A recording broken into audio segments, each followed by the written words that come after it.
is this is the MegaMets Podcast. We are live for tonight. As tomorrow we go to the UBS in the Belmont section of Long Island for Forbidden Door 2024. Indeed. 13 matches. We'll start with the pre-show. Opening pre-show match is a six-man between Los Ingobernables de Japón, Yota Tsuji, Titan, and Hiromu Takahashi against the Lucha brothers, Penta El Miedo, Rey Fenix, and Mistico with Alex Abrahantes. I'm expecting a lot of Lucha action. Good. And it's something it's a nice change of pace. Especially when you consider all six have Lucha backgrounds. Yup. And when you have a background like that, you know you're in for a real treat. Yeah. High pace, speed, spot monkey fest. Yes, indeed. A lot of lip dives and shit. Who you taking? Los Ingobernables de Japón or the Lucha brothers? You got some very, very talented people. I'm picking the Lucha brothers as my prediction. I'm taking Los Ingobernables de Japón. Yo sabía. Next up is a tag match. Kris Statlander and Momo Watanabe of Stardom with Stokley Hathaway in their corner take on Willow, Nightingale, and Nakano. I think I had backwards words on the original card. Let me see if I can edit that. Yep. Yeah, I did. No, those three are on the pre-show.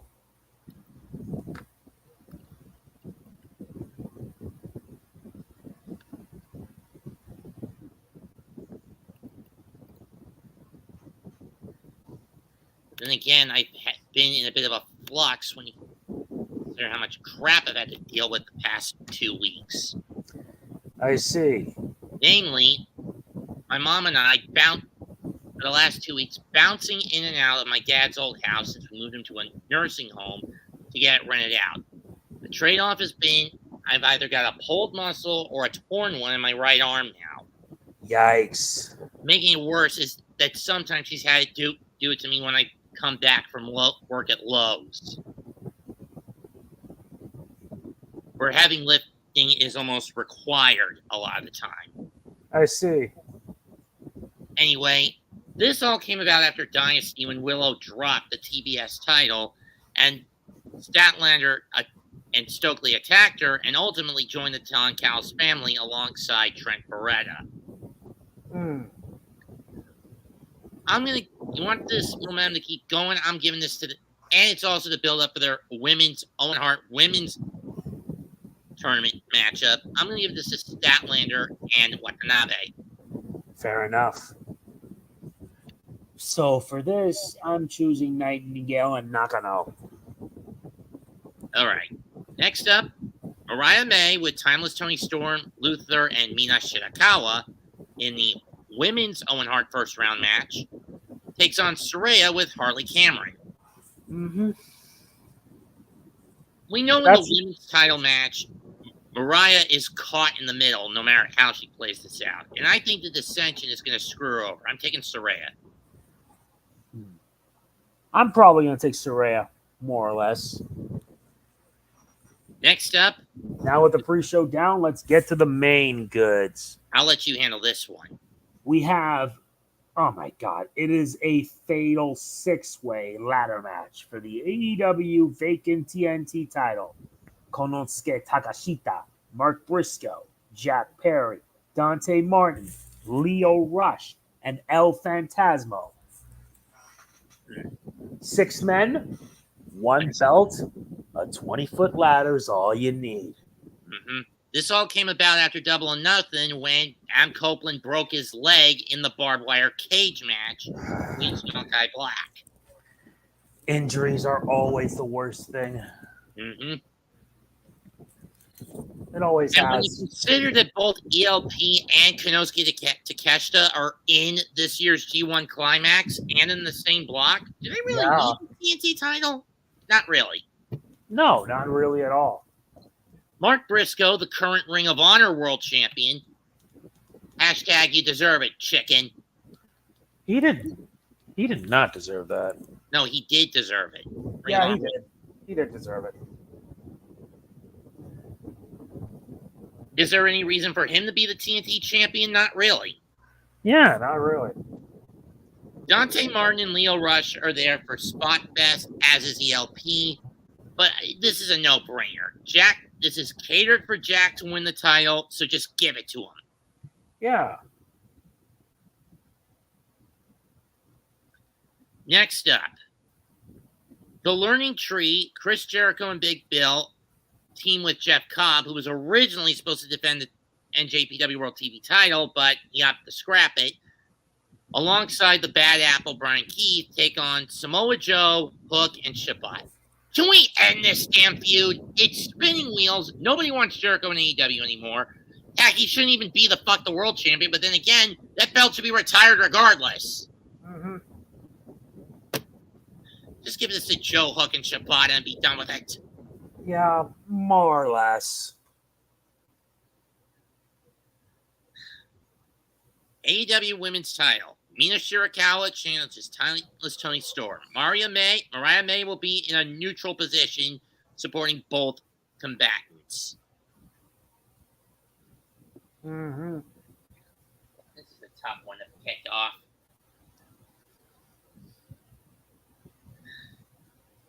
I mean, Shirakawa was one of the shining stars of Stardom, pardon the pun. You know, there are days you wish you could just strangle the Met coaches. 5-run lead, wasted, and they're about to lose 9-6 because of their bullpen being so fucking incompetent today. Pretty much.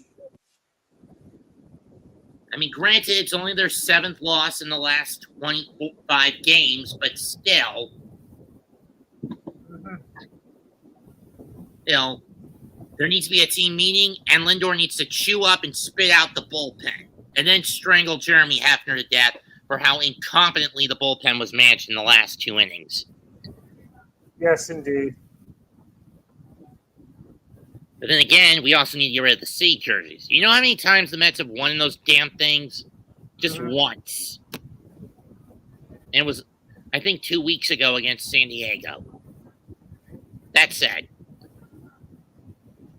sorry for getting off track. I just had to vent, folks. What are the odds of Mariah turning on Mina and sticking with Toni as her lackey? I really don't know. Well, you'd say pretty high, right? Yeah. I'm going to give this to Timeless Toni Storm. Toni Storm should retain. Next up, Zack Sabre Jr. against Orange Cassidy. Technical wrestling at its purest form against technical wrestling with a bit of comedy thrown into it. Yep. I mean, how is the front man of TMDK going to deal with a man who's so freshly squeezed? I mean, yeah, Orange has upped his game to where he wants to be taken seriously, but do you fall into the bag of tricks and go back to the slacker setup? I mean, this is the guy who held the AEW International title longer than anybody.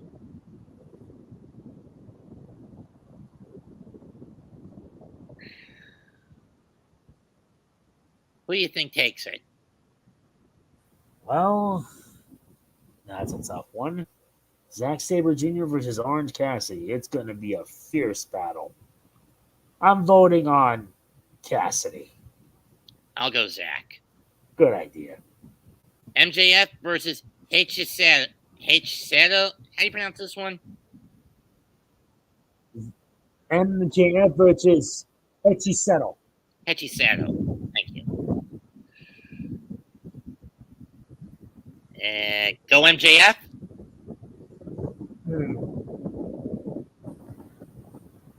I mean, on the one hand, this is a way to build MJF back up to the title hunt so he can go after the belt again at World's End. But on the other hand, why run him through a CMLL gauntlet?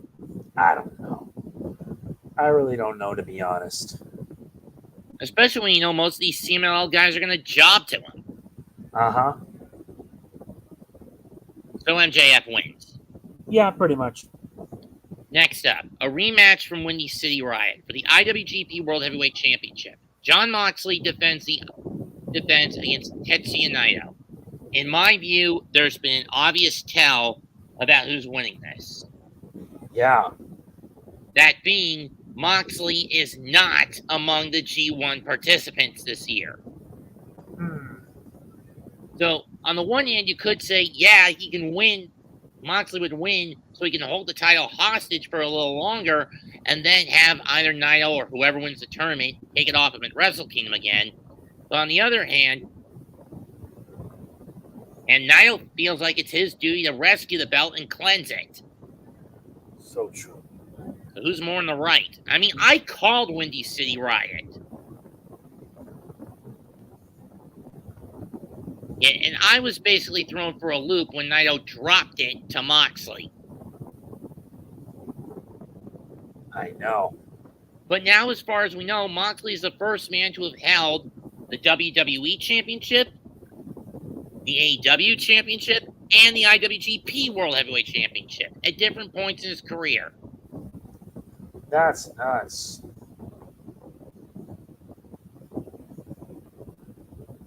However, I'm going to give this to Naito so he can have the target on his back. Yeah, that would be interesting. And more convenient for New Japan. Yeah, a lot more convenient. Next up, the Elite of Matthew and Nicholas Jackson and Kazuchika Okada against Scissor Ace, Anthony Bauer, Max Caster, The Acclaimed, and Hiroshi Tanahashi in a trios match. 2 trio matches in one pay-per-view. This should be fun. But let's face it, Okada has had Tanahashi's number, and even in tag matches, Tanahashi's never gotten much of a dupe over the Rainmaker. Yeah. This one's going to the Elite. Fun And besides, stuff. it's also additional build-up for whenever the Acclaimed opt to cash in their obligated AEW tag title shot. Worst case scenario, they do it at All In London. Mm-hmm. So pick the Elite.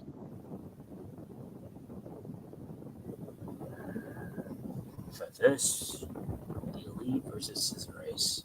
I'm going with the Elite. Same here. And now we get to the good stuff. First is Mercedes Moné versus Stephanie Vaquer. Winner take all for the AEW TBS title and the NJPW Strong Women's title.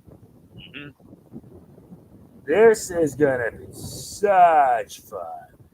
These two haven't crossed paths in over a year since the title tournament at Resurgence to crown the inaugural last year's Resurgence event to crown the inaugural New Japan Strong Women's Champ. Since then, and Vaquer has also captured the CMLL Women's Championship.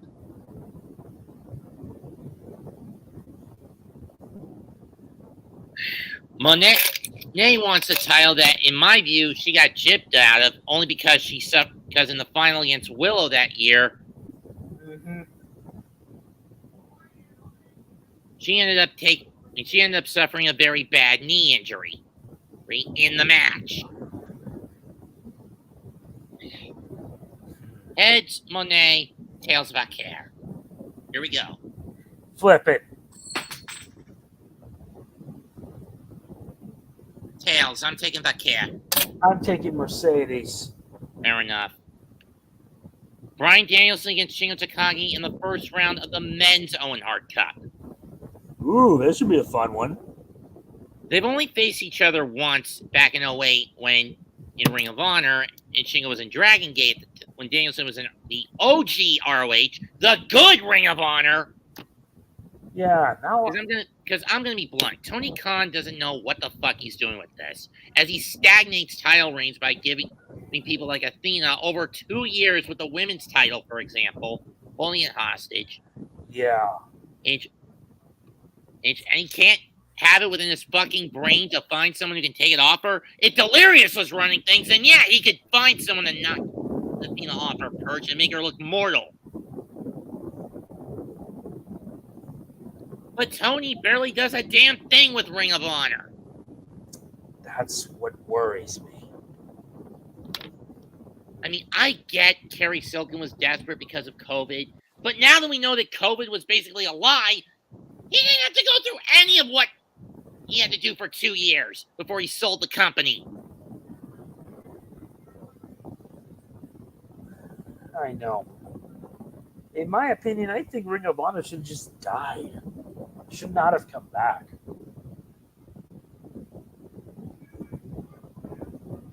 Kerry Silken essentially made the same mistake when Vince bought out WCW by allowing Tony Khan to buy out ROH. I mean, I was at AEW Collision at the start of the year at the Bojangles Coliseum, and I walked out on the Ring of Honor tapings because they bored me half to death and took up too much time. Wow. And when I was going to ROH events from 2016 to 2020, I was diehard. I stayed from beginning to end. But what I was seeing was not the Ring of Honor I grew up with. That Ring of Honor is already dead.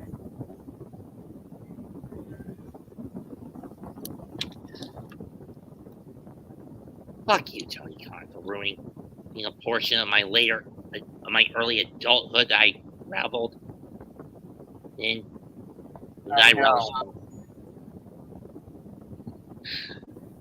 As for this matchup, I'm going to give it to Danielson. I'm also giving it to Danielson. To at least even out things between LIJ and the Blackpool Combat Club. Finally, the main event. AEW International Champion Will Ospreay challenges Swerve for the world title. Yep. As far as kicking Ospreay out of the Don Callis family, they got to pull the trigger here. They can't hold this off until All In. Will says he wants to do this on his own, and while he would be willing to take a shortcut from time to time, we know Don Callis is not going to honor his wishes because Don Callis is a fucking egomaniac. True or false? True. He'll do anything to preserve a meal ticket. I know.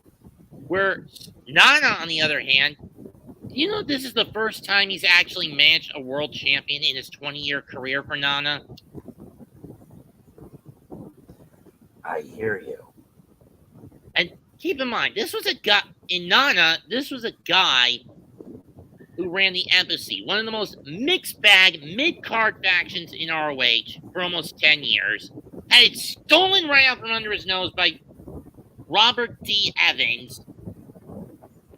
Got revenge on Evans 2 years later through Moose. And was one of the OG members of Ring of Honor. Was there from day one, but he didn't stay until it died, like Jay Briscoe and Paul Turner did. Like Jake Briscoe did. Mm-hmm. Swerve, he's been good as champion, but the problem with him is while Ospreay is the kind of opponent that matches up with him well in terms of skill set, what happens after Will? Who comes after him next? Adam Cole is still months off from coming back full time. Yep.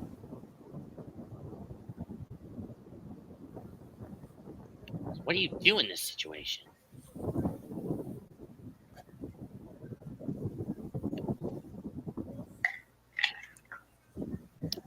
If we're going to see a heel turn and we're going to see Callis fully cement himself as a heel, they need to. I'm going to give Swerve the win, mostly because Will be distracted by Callis trying to stick his nose where it doesn't need to be, and it's going to cost him. And then, of all the people that pull the trigger on kicking Ospreay out of the Don Callis family, it's going to be Kyle Fletcher. Yeah. You're right. I'm also taking Swerve. Whose house? Yep. It's Swerve's house.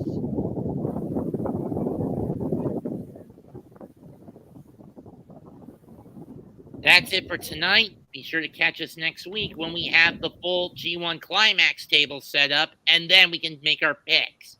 6:30, July 6th.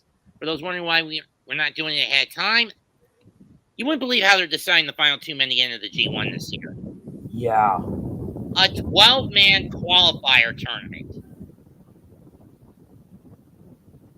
6 men between each blocks. In the A block, it's Tomohiro Ishii, Yoshihashi, Chase Owens, Kenta, Yujiro Takahashi, and Cal Newman. In the B block, Hiroshi Tanahashi, Toru Yano, Bolton Oleg, Taichi, no, it wasn't Kid.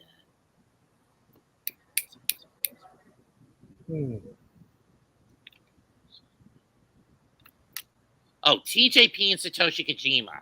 And right now, and on Wednesday, it's going to be TJP against Taichi, Tanahashi against Oleg, Ishii against Yoshihashi, and Kenta against Cal Newman. Then the winners of those 4 matches will face each other in their appropriate block final. Last man from each block standing gets the final spot in the respective tournament blocks. Talk about ridiculous. And then once we finish block action, the top 3 in each block are going to move on, with A2 and A3 facing each other in a quote-unquote quarterfinal, with the A1 getting a bye in the semis, with each top scorer getting a bye in the semis. Just leave it to either a simple semifinal or a simple final in a 20-man format. Damn it! I mean, I get the New Japan. I mean, the G1 Climax has been in a bit of a downturn the last couple of years. Last year being considered one of the worst because too much quantity and not enough match quality. Know what I mean? Yeah. But that doesn't justify convoluting what happens after block action as badly as you did New Japan. Anyway, that's it for tonight. Comment, like, and subscribe to our channels. Mega Man G, I'm Mets2128. Goodbye, and good fucking night.